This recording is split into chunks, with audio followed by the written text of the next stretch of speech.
y ser hallado en él, no teniendo mi propia justicia que es por la ley, sino la que es por la fe de Cristo, la justicia que es de Dios por la fe, a fin de conocerle y el poder de su resurrección y la participación de sus padecimientos, llegando a ser semejante a él en su muerte.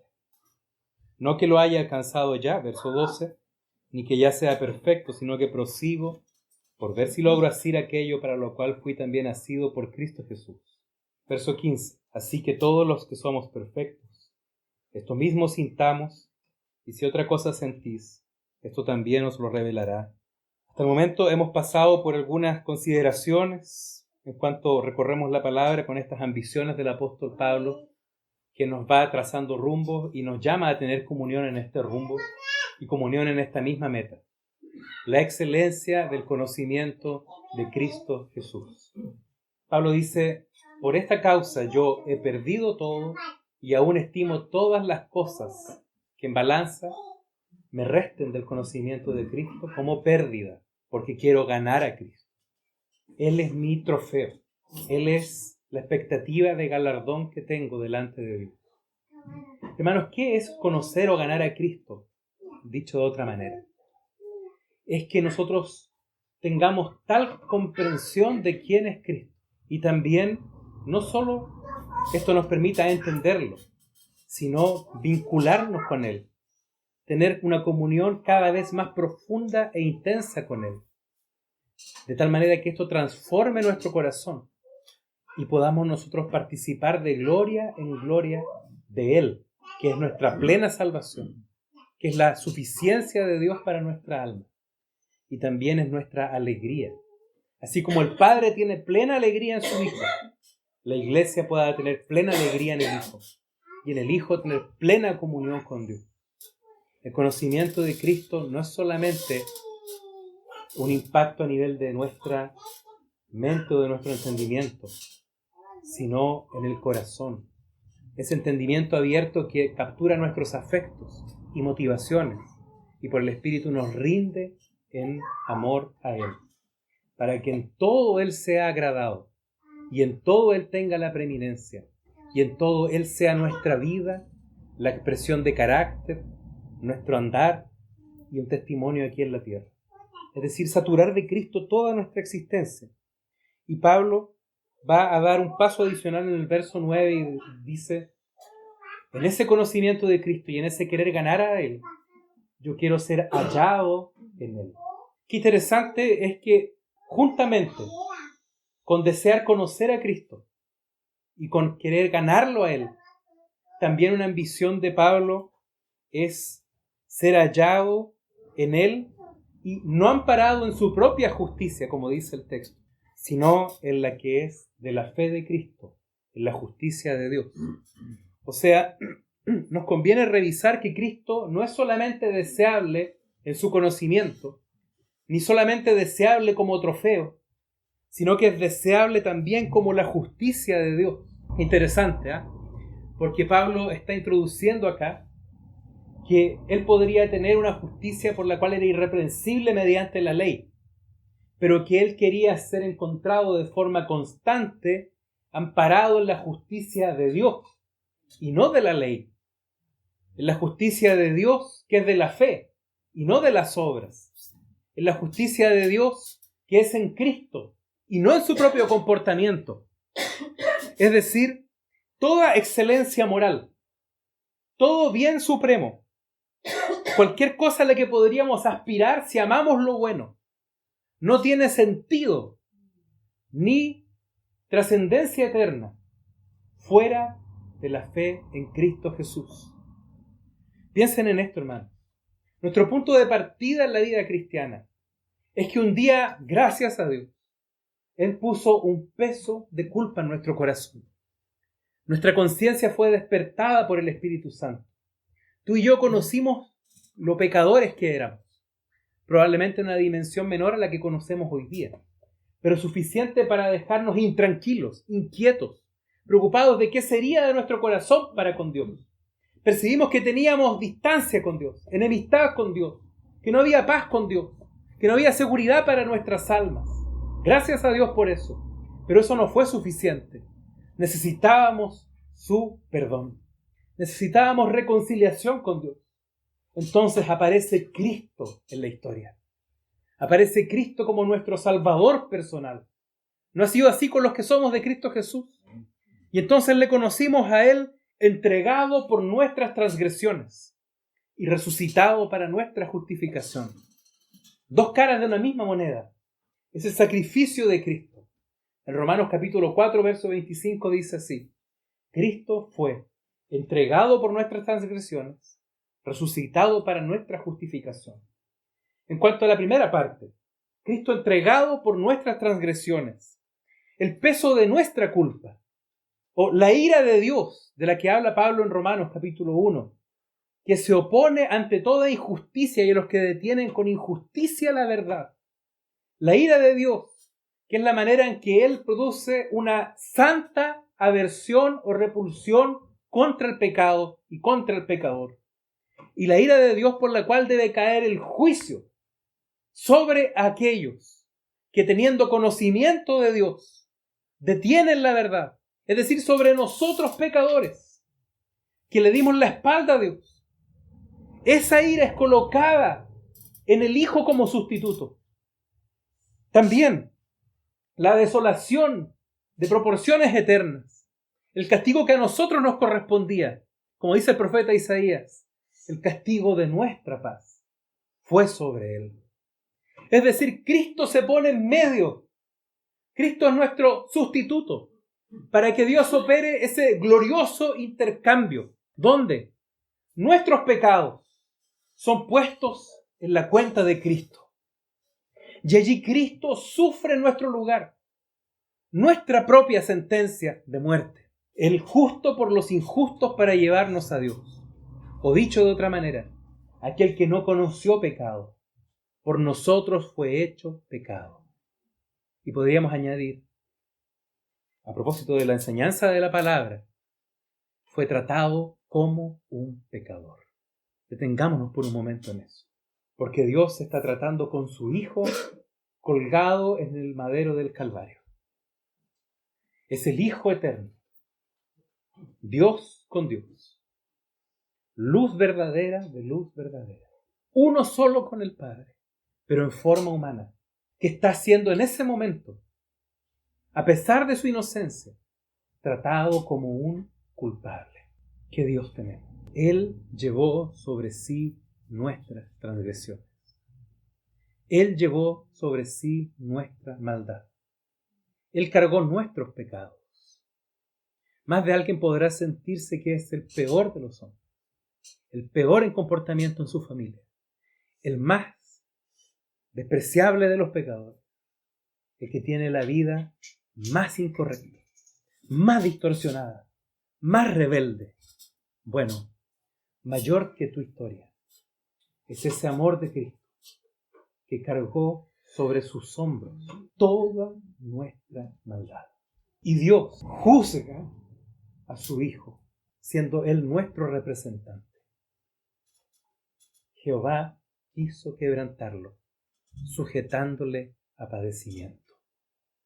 Pero cuando haya puesto su vida en expiación por el pecado, es decir, ¿qué estaba haciendo en esa vida que estaba entregando? Estaba quitando el pecado de en medio. Él está absorbiendo todo el impacto del peso del pecado, la vergüenza del pecado, la culpa del pecado, la condenación del pecado, la muerte que el pecado trae consigo. Todo lo despreciable que el pecado trae en sí está siendo absorbido por el Hijo de Dios en forma humana, al punto que Él queda en tinieblas y tiene que sentir la desolación que ningún hombre jamás ha sentido. Dios mío, ¿por qué me has desamparado? Y entonces hay silencio en toda la creación. Y hay un abismo que se abre en el alma del Señor Jesús. Él está allí sufriendo como si fuéramos nosotros. Él está allí sufriendo nuestra condenación eterna. Él está gustando el fuego del infierno nuestro. No estoy exagerando, porque después Él dice, tengo sed. Él que es creador de las fuentes de las aguas, que sustenta todo el universo, que podría haber con una sola mirada enviado a legiones de ángeles que salieran a su favor y le defendieran. Los retuvo allí en el cielo. Dice, no hagan nada. Yo estoy aquí porque estoy comprometido con la voluntad de mi Padre.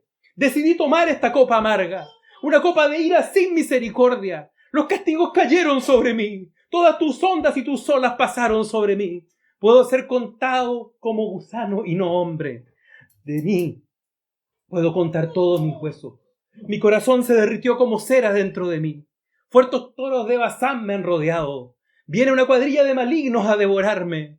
Apresúrate, Señor, y salva mi alma. Pero mientras clamaba así, todos nuestros pecados estaban siendo puestos en su cuenta. ¿Cómo nosotros podríamos no admirarnos delante de tan precioso Salvador? Amén. Él es nuestra justicia. Él está sufriendo nuestro castigo. Él está siendo herido por nuestra rebelión. Sus heridas le hablan a nuestras heridas. Su sangre está siendo derramada allí en el madero de la cruz. Y en cuanto esa sangre gotea por su cuerpo, aleluya, Él es la víctima del Señor. Aleluya, Él está quitando nuestros pecados de en medio. Él está cambiando nuestra historia. Él está emblanqueciendo nuestras vestiduras. Él está ofreciendo un nuevo comienzo delante de Dios. Él está diciendo, hay esperanza para los pecadores, porque Dios puede perdonar pecados, porque ha juzgado a su Hijo. La preciosa sangre del Hijo de Dios nos lava de todos nuestros pecados. Así llegamos al Señor. Acuérdese de eso. Y cantamos como dice el himno, jamás, jamás mis pecados contarán. Perdonados por siempre ante mi mente, nunca más los ha de mencionar. Jamás oiré de mis días de maldad, porque Cristo me ha redimido y ha dado al olvido mi pecar. Hermanos, qué tremenda verdad, que la justicia que Dios nos imputa proviene de Cristo. No proviene de mis obras, no proviene de mis méritos, no proviene de mi buen comportamiento, ni de mi comprensión de la Biblia, ni de mi historia religiosa. Proviene de que Cristo fue el sustituto que Dios proveyó para nosotros. Cristo es el reconciliador. Cristo es la ofrenda perfecta. Cristo derramó su sangre para perdonar pecados. Cristo murió nuestra muerte para sepultar la muerte para siempre. Cristo nos libró de las prisiones de Satanás. Cristo emergió en resurrección para darnos vida eterna y ascendió a la diestra del Padre para derramar su espíritu a nuestros corazones. Cristo lo hace todo. Lo hace todo en nosotros y nos energiza para hacerlo todo por Él. Pero es Él la fuente de todo. Entonces Pablo dice, quiero acordarme constantemente que lo que yo soy es por causa suya. Que la justicia que yo ostento no es por ninguna obra que yo haya hecho. No es por haber salido a evangelizar el mundo entero conocido. No es por los milagros y las señales que brotan de mi mano por el poder del Espíritu Santo. No es por causa de la revelación y la grandeza de Cristo que yo predico. No, mi justicia proviene por lo que Cristo Jesús conquistó para nosotros. Y yo quiero ser hallado en Él, no en mi propia justicia. Miren lo que dice acá. No teniendo mi propia justicia, que es por la ley, porque Él era irreprensible en cuanto a la ley. Pero ¿dónde está nuestra justicia? Es más terrible todavía, está llena de manchas. ¿Qué podríamos presentar delante de Dios como aceptación? Sino vestidos de Jesucristo, nuestra justicia. ¿Saben lo que significa eso? Considere un poco que en el pacto eterno entre el Padre y el Hijo, Cristo acepta sufrir el castigo que merecían nuestros pecados. Allí es sustituto por nuestros pecados. Pero también Él cumplió con la obediencia a Dios que nosotros jamás rendiremos. Y gracias a ese pacto, Cristo se une con su pueblo de una manera inseparable, mediante la eficacia unificadora del Espíritu Santo. El perdón de pecados necesariamente acompaña a la justificación, pero justificación no es solamente perdón de pecados, es también que Dios nos da, nos regala, escuchen bien, un derecho y un título a una herencia celestial, colocándonos en un estado de gracia infinitamente superior al de la inocencia de Adán y Eva antes de caer en el huerto. Infinitamente superior, porque lo que ellos no consiguieron por su conducta, Cristo lo hizo por nosotros. Y nos coloca en herencia con los santificados, en la presencia de Dios, participantes de la gloria de Dios. Aleluya. Y el que cree en mi palabra tiene vida eterna y no vendrá condenación, porque ha pasado de muerte a vida. ¿Creemos esto? ¿Nos confiamos en la justicia de Cristo? Cada día entonces tenemos que recordar a nuestro corazón, y cuando partamos el pan y bebamos de la copa también, que no hay ningún mérito en nuestra historia. Por mucho que el Señor produzca ahora buenas obras que preparó de antemano a través de nosotros, Esas no suman, por decirlo de alguna forma, en nada a como Dios nos ve justos en Cristo Jesús. Él es todo suficiente y nada más. Pero no le pasa, hermanos y hermanas, que en ocasiones seguimos pensando que Dios nos atiende, nos ama, nos responde o promueve nuestro crecimiento espiritual en respuesta a nuestros propios actos de bien. A mí me sucede inconscientemente, pensando que Dios nos oye algo más por haber tenido un tiempo de mayor devoción con Él, o que deberíamos tener, por decirlo de alguna manera, un respaldo moral mayor de Dios, por tener mayor dedicación a querer hacer su palabra vida en nuestro corazón. Muchas veces leemos la palabra y nos alegramos en la rectitud de Dios y pensamos, si tan solo hiciera estas cosas, Dios se agradaría de mí. Hay una línea delgada y cuidadosa que hay que atender, de que eso no nos coloque méritos en nuestra propia justicia. Las Escrituras no son un manual de vida. El conocimiento de la ley o la palabra de Dios no justifica por sí mismo. Es Cristo en nosotros y nosotros en Él, al amparo de su justicia, porque produce obras que agradan su nombre. Es Él en nosotros. Y aunque Santiago dice que somos justificados por las obras, es por causa de esto. Es decir, que las obras dan testimonio de lo que la fe produce en el corazón. La confianza en la suficiencia de Cristo, pero no es meritorio delante de Dios.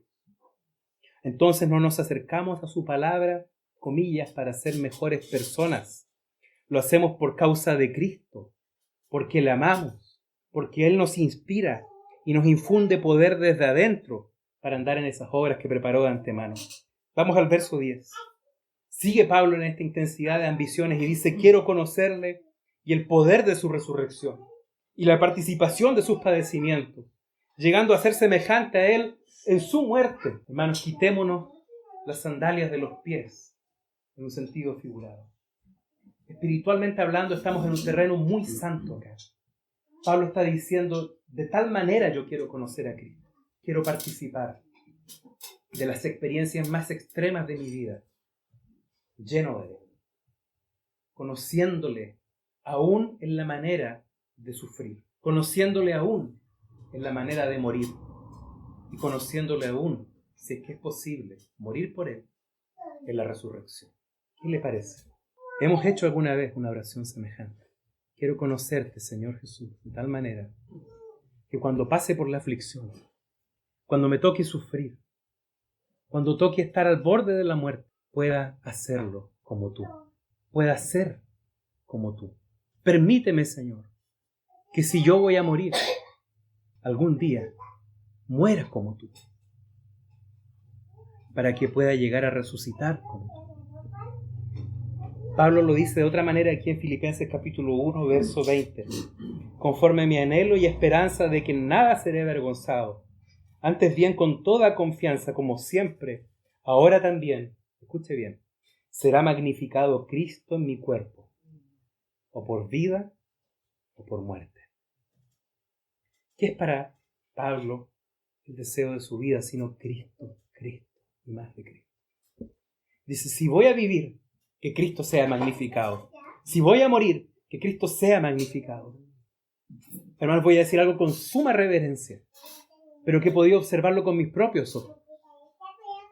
¿Qué diferencia hay en un hermano o una hermana que ha amado a Cristo con todo su corazón y que ha descubierto de esta su meta suprema cuando llega la hora de partir, versus otro hermano u otra hermana que ha de alguna manera desperdiciado su vida en cuanto al conocimiento de Cristo, que no ha querido invertirse en el Señor? Por la gracia de Dios fue salvo por el perdón de sus pecados, pero tristemente vivió su vida periféricamente y llegando al final de su vida no puede magnificar a Cristo. Eso lo hemos observado y hay una estela, un peso de dolor que lo rodea, donde pareciera que todo debe converger en Él mismo, en su bienestar, en su alivio, en sus cuidados, en su atención, en la demanda de atención de los demás. Miren lo que ocurre acá. Por ejemplo, el caso de Epafrodito en el verso 25 del capítulo 2 de Filipenses. Mas tuve por necesario enviaros a Epafrodito, mi hermano y colaborador y compañero de milicia, vuestro mensajero y ministrador de mis necesidades, porque él tenía gran deseo de veros a todos vosotros.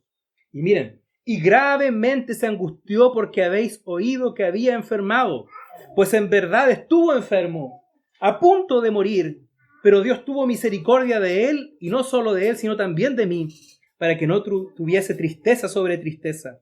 Dicho de otra manera, Epafrodito estaba a punto de morir, pero no centró su vida en sí mismo. Él podría haber dicho: soy digno de todas las atenciones, vengan a verme, vengan a cuidarme, vengan aquí a acompañarme en mi lecho de muerte. Pero ¿qué estaba en la mente de Epafrodito? ¿Cómo estaba preocupado por los hermanos en Filipo?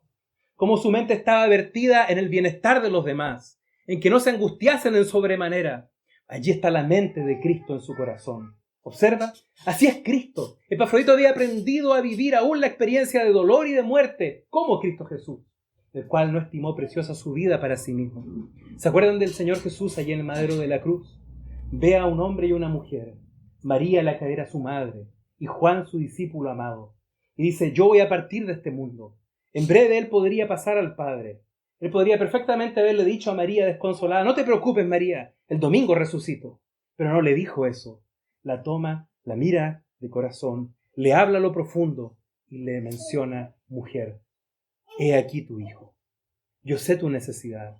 Vas a quedar como una mujer sola. Yo te amo y te estoy dando aquí un compañero que me ama tanto cuanto yo amo a Dios. Que me ama tanto cuanto yo te amo a ti. Y de esa manera puedes quedar en buenas manos. Estoy sobreinterpretando esa palabra: mujer, he aquí tu hijo. Pero también mira a Juan y le dice: mira aquí a tu madre. Y los dos de ese día en adelante caminaron juntos. De tal manera que el Señor está atendiendo las necesidades puntuales de otra persona y no las suyas propias. Y aun cuando le ofrecieron vinagre mezclado con hiel para aliviar sus dolores, Él no quiso tomarlo para sí. Porque Él quiso ir a la cruz sin anestésico. Él quiso ir a la cruz sufriendo nuestro dolor completamente. Porque sería así que nos sanaría completamente y sus heridas nos darían la vida. En otras palabras, el Señor es capaz de negarse a sí mismo hasta el final. ¿Cómo nosotros hemos de pasar por la hora del dolor? Sabiendo que Dios la provee como una circunstancia para ser más parecidos con Cristo, para pegar nuestro corazón más al Señor, para poder conocerlo más profundamente, más allá de lo que pedimos o entendemos, a la hora que nosotros seamos quebrantados. Primero, que no sea por causa de nuestras transgresiones. Nosotros no tenemos ninguna gracia en sufrir por causa de nuestra maldad, pero por la gracia de Dios podemos sufrir de manera soberana. El Señor puede alcanzarnos con una enfermedad, puede alcanzarnos con una crisis, puede alcanzarnos con una fractura emocional, puede alcanzarnos de una forma u otra, con una experiencia cercana a la muerte, nuestra o de alguien a quien amamos mucho. Pero cuando eso ocurre, acuérdese de esta ambición: que Cristo sea magnificado en mi vida, o por vida o por muerte. ¿Qué quieres tú para esa hora? Eso es lo que Pablo está diciendo acá. Yo quiero padecer los padecimientos de Cristo Jesús. Si voy a sufrir, quiero sufrir como Cristo lo ha hecho. Quiero sufrir con Cristo en el corazón, dependiendo de Cristo, por Cristo y para Cristo. No quiero solamente sufrir sin sentido, ni quiero sufrir como quien no tiene esperanza, ni quiero sufrir como quien centra las cosas en sí mismo, buscando pronto la salida.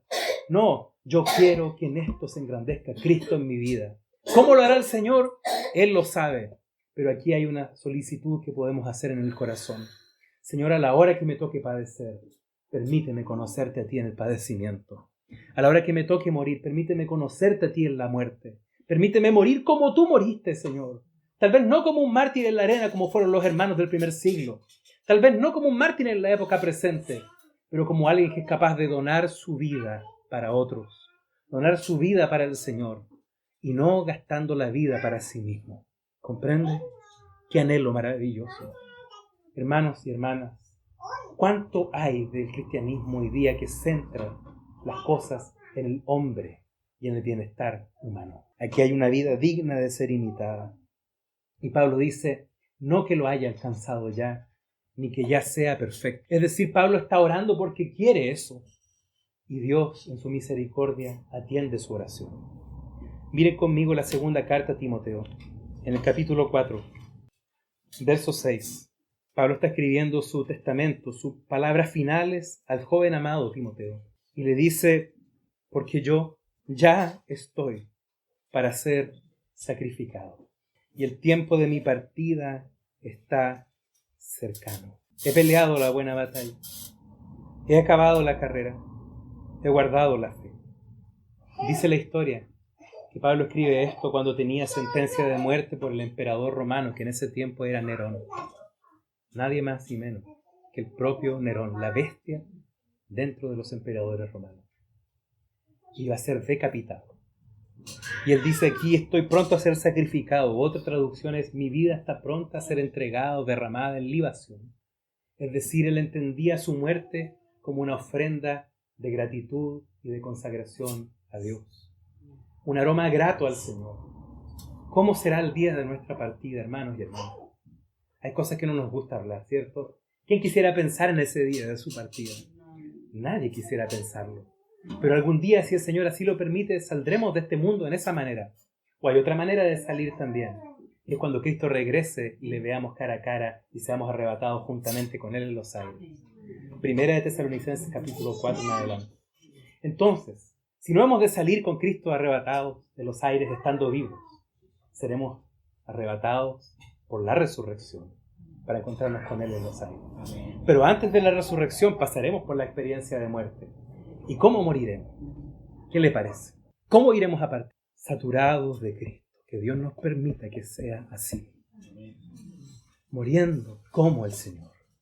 Entregando nuestra vida como el Señor.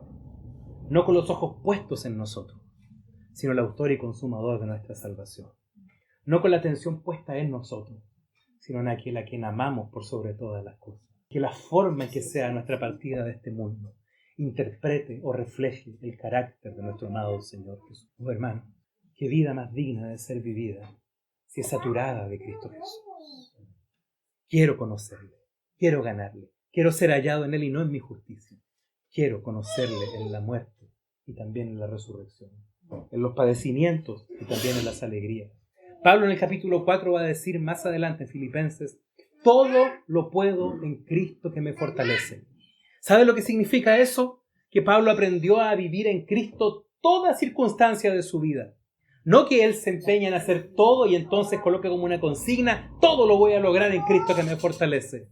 Estamos muy lejos de esa interpretación. Lo que Pablo está diciendo es que toda circunstancia, la abundancia y la escasez, la honra y la humillación, la alegría y la tristeza, la vida y la muerte, todo lo que él vive, lo puede hacer en Cristo Jesús. Él es su fuerza desde adentro. Él es la gracia suficiente. Él es el que soporta en cada circunstancia. Y Él es el que tiene expresión y salida en cada circunstancia de nuestra vida. Y ahora Pablo dice, yo estoy pronto a ser sacrificado. La oración que tenía para los hermanos en Filipos. La oración que él tenía para con el Señor. Yo quiero padecer como Cristo. Yo quiero ser semejante a Él en su muerte, si el Señor me lo permite. Ahora ya estoy pronto para ser derramado en libación. Gracias, Señor. Anhelos profundos por Cristo. Hermanos, no nos conformemos con nada menos que un conocimiento más profundo y mayor de Cristo Jesús. Con impregnarnos de Él en cada experiencia de nuestra vida. Nuestras vidas son tan pequeñas, nuestras vidas son tan distraídas. Nosotros muchas veces perdemos el rumbo. Ahora el Espíritu Santo vuelve a colocar delante de nosotros el camino. Quiero extenderme a Cristo. Quiero proseguir por causa de Cristo. Quiero llenarme de Cristo. Quiero vivir por Él y aún quiero morir por Él si el Señor me permite morir. Oh, hermanos, que esto se torne nuestra oración a diario. Señor, permíteme vivir para ti. Llenarme del conocimiento tuyo. Ayúdame, Señor, a que yo pueda realmente ver siempre tu rostro delante de mí. Porque tú eres precioso. Porque mi vida tiene sentido solo en ti. Porque cada día el despertar vale la pena por tu causa. Es verdad que hay que atender a la familia, hay que atender el trabajo, Señor, pero si no es por tu causa, por llenarme más de ti, ¿de qué sirve vivir un día más y vivir en la periferia o perdido? Si tu presencia no va con nosotros, dijo Moisés, no nos saques de aquí. Te ruego, Señor, que me muestres tu gloria. Ese era un ruego del antiguo pacto. El ruego del nuevo pacto es este. Quiero conocerte más porque tu gloria ya fue abierta para nosotros. Aleluya. Conociendo y contemplando la gloria del Señor, aunque sea como por espejo, por el Espíritu Santo somos transformados de gloria en gloria de la misma imagen. El misterio y la bendición de la nueva alianza es que el rostro de Dios brilla en nuestro corazón, en el rostro de Cristo. Y podemos conocerle Y este es el milagro de la nueva alianza. Poder conocer a Cristo tal como Él es. Poder conocerle por su Espíritu en el corazón. Y aunque no hemos visto su rostro físicamente, tener la esperanza de que nuestra alma arde en amor para encontrarnos con Él cara a cara en el día de su venida. ¿No dice eso Juan, por ejemplo? Allí en la primera carta de Juan, capítulo 3. Amados, ahora somos hijos de Dios, pero todavía no se ha manifestado lo que hemos de ser. Pero cuando Cristo se manifieste, entonces le veremos tal como Él es y seremos semejantes a Él. Aleluya. Es decir, la completación de este rostro de gloria que nos es revelado al corazón tendrá plena manifestación el día que le veamos cara a cara. Por eso es que los himnos claman por ver cara a cara al Señor, como ese que dice: cara a cara espero verte, más allá del cielo azul, cara a cara en plena gloria he de ver a mi Jesús, ver el rostro del que quiso nuestras almas redimir. Hermanos, qué tremendo, porque esa visión es transformadora aquí y allá. Gloria al Señor. Y nunca nos detendremos de conocerle y de servirle y de amarle, porque Él es eterno, incomprensible. No podemos limitarlo ni a este tiempo, y la eternidad entera será el camino para poder disfrutar de más y más de Cristo Jesús. Por eso Pablo dice: yo prosigo. Así sigue Filipenses capítulo 3, versículo 14. Prosigo a la meta, al premio del supremo llamamiento de Dios en Cristo. Y aquí hay determinación, porque es verdad que Cristo hace todo. La justicia proviene de Dios. Es por la fe en Cristo, pero ese Cristo envió su Espíritu a nuestros corazones. Y ese Espíritu que está dentro de nosotros es el Espíritu del Dios vivo, que nos comunica el poder de la resurrección al corazón. ¿Sabes lo que significa eso? Que cuando Cristo resucitó al tercer día y abrió las puertas del sepulcro, y el Padre lo levantó de entre los muertos, los poderes del siglo venidero, aquel poder vencedor de la muerte, aquel impacto de la eternidad entró en nuestro mundo y venció en nuestra historia y rompió con nuestra fragilidad para siempre. Y Dios envió su Espíritu a nuestro corazón, y su Espíritu nos muestra el poder de la resurrección de Cristo Jesús. Y eso Pablo lo dice aquí en Filipenses 3 también. Yo quiero conocer el poder de su resurrección. Y lo dice en la oración por los Efesios, para que Dios les dé espíritu de sabiduría y revelación en el conocimiento de Él, a fin de que puedan conocer cuál es la esperanza a la que fueron llamados, y cuáles las riquezas de la gloria de su herencia en los santos, y cuál la supereminente grandeza de su poder para con nosotros los que creemos, según la operación del poder de su fuerza, que levantó a Jesucristo de entre los muertos y lo sentó a la diestra de Dios en los lugares celestiales, y lo dio por cabeza sobre todas las cosas a la iglesia, la cual es su cuerpo, la plenitud de aquel que todo lo llena en todo. Hermanos, Pablo está exagerando. Pablo está contando lo que significa el poder de resurrección. Levantó a Cristo de los muertos y lo impulsó a la diestra de Dios. Y allí nos puso a nosotros también. Y aunque tú veas débil y frágil tu vida personal, considera eso. El poder del Cristo resucitado está en nuestro corazón. ¿Y sabes cómo se manifiesta? Con ese poder que te ayuda a perseverar, que ahora te está impulsando a dejar atrás las cosas que son un desperdicio, que son una distracción ante la excelencia del conocimiento de Cristo. Confía en ese impacto poderoso, que aunque estemos limitados en cuerpos todavía que van a pasar, que son habitaciones o moradas pasajeras, con todo en este cuerpo Él vivificará nuestros cuerpos mortales. En esto Él nos hará capaces de responder a su voluntad. En este poder, que es el poder de su resurrección, podremos participar de sus aflicciones, sufrir como Él e inclusive morir como Él para resucitar como Él. Aleluya. Bendito vencedor de la muerte, el Señor Jesús. Y entonces me esfuerzo en ese poder. ¿Comprende? ¿Por qué destacamos ese poder? Porque en ese poder podemos esforzarnos por seguir al Señor. No por mérito propio. ¿Comprende?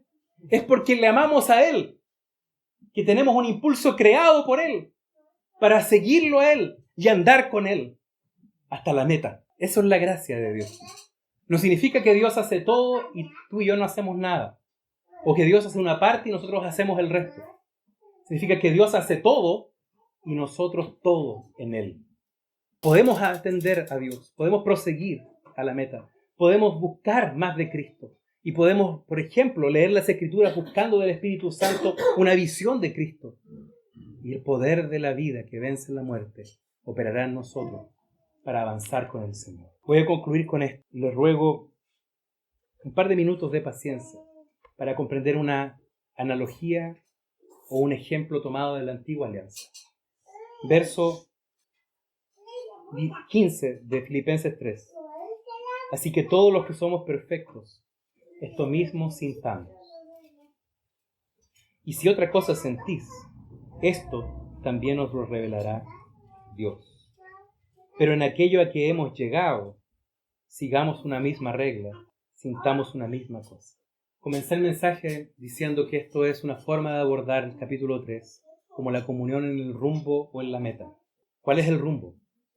Andar con Cristo y extendernos hacia Él. ¿Cuál es la meta? La excelencia del conocimiento de Cristo. Ese es nuestro premio, ese es nuestro galardón. Y Pablo está diciendo, hermanos, sintamos lo mismo. Vamos a tener comunión si tenemos la mente puesta en lo mismo. Si nuestro deseo es que realmente Cristo sea glorificado, que podamos conocer como iglesia más de Cristo, que seamos impregnados de una mayor medida de Cristo. En todas las experiencias de nuestra vida, allí vamos a tener verdadera y profunda comunión. Si de alguna manera alguien piensa diferente, esto también lo revelará Dios, dice Pablo. Confiemos en la gracia del Señor, porque esto viene por revelación y no por persuasión humana. Yo solamente puedo hablar desde lo externo, pero es el Espíritu Santo que habla al corazón, que persuade, que convence, que cambia las intenciones, que nos lleva, nos eleva la mirada a Cristo mismo y nos hace ambicionar por estas cosas eternas. Hermanos y hermanas, piensen lo siguiente. ¿Por qué hay tanto pueblo de Dios que no conoce estas verdades?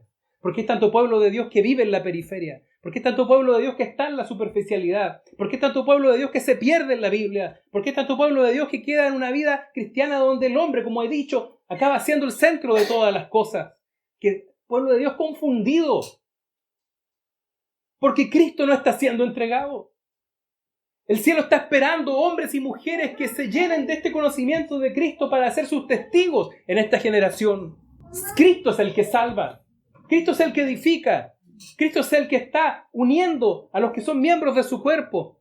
Por lo tanto, hay que tener un sumo cuidado si nosotros permanecemos en un ambiente espiritual, en un ambiente cristiano, en un ambiente religioso, pero no hemos tocado a Cristo en el corazón.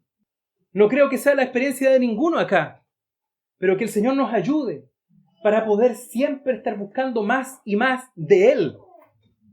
Mientras no veamos a Cristo en todas las Escrituras, va a haber un velo puesto delante de nosotros.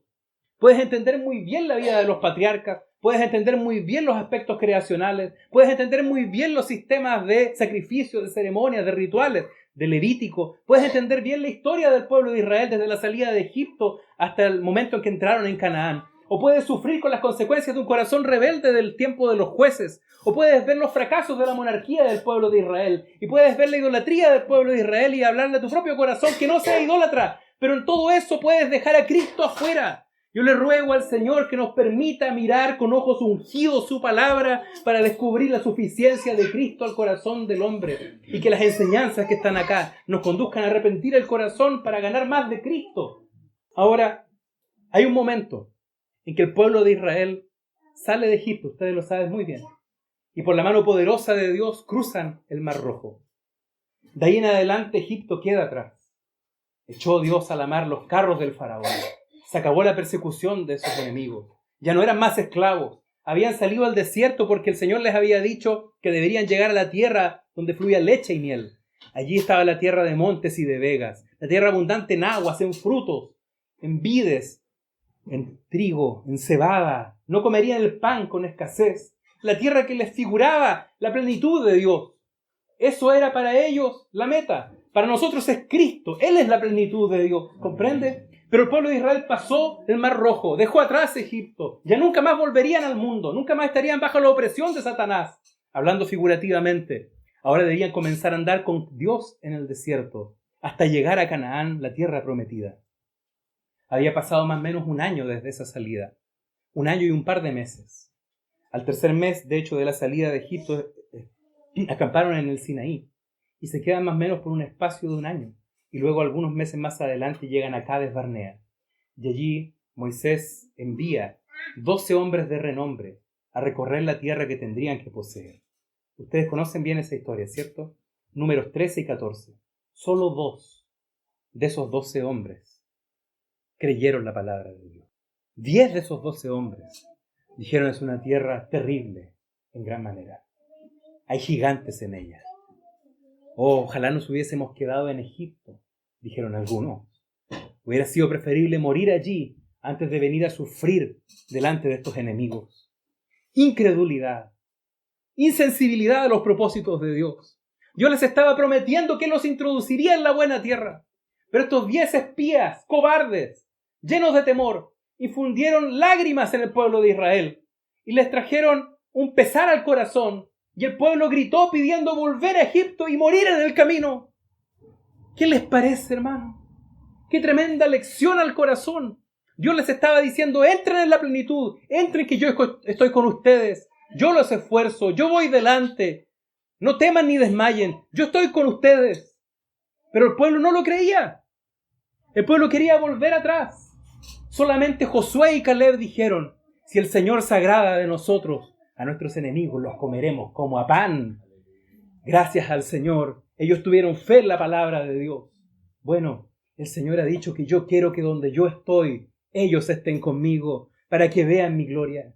Quiere el Señor darnos a conocer de sí mismo. Quiere el Señor transformarnos por ese conocimiento. El punto es, ¿quieres tú creer en la palabra del Señor? ¿Quieres andar con el Señor en esa vida más profunda o te vas a quedar dando vueltas en la periferia? ¿Sabes lo que pasó con esa generación incrédula que le creyó al informe de los 10 espías? Anduvieron como errantes en el desierto por 4 décadas y no pudieron entrar en Canaán. Entraron sus hijos por la gracia de Dios, pero esa generación incrédula no entró.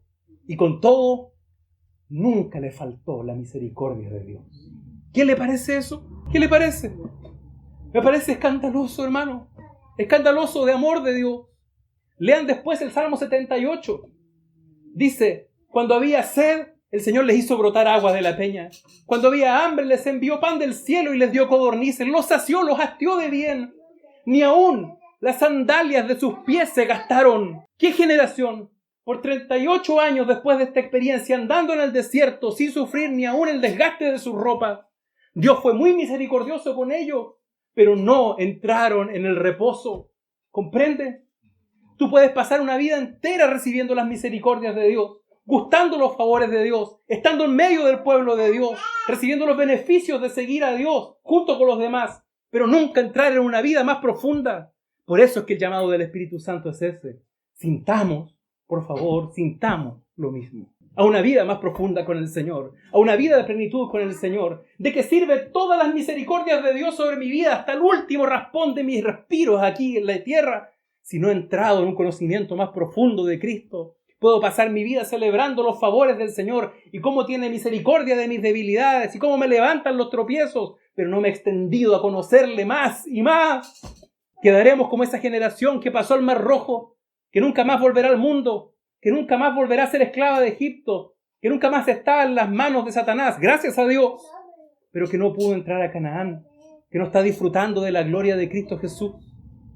El Señor tenga misericordia de nosotros. Amén. Y nos conduzca a una vida más profunda. Sintamos esto mismo.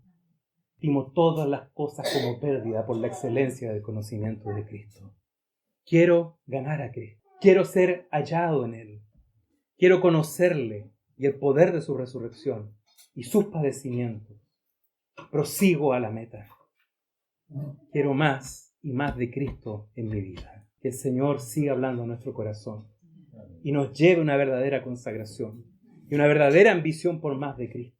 De lo contrario, seguiremos dando pasos en falso. Pero el Señor envía esta palabra para persuadir nuestro corazón.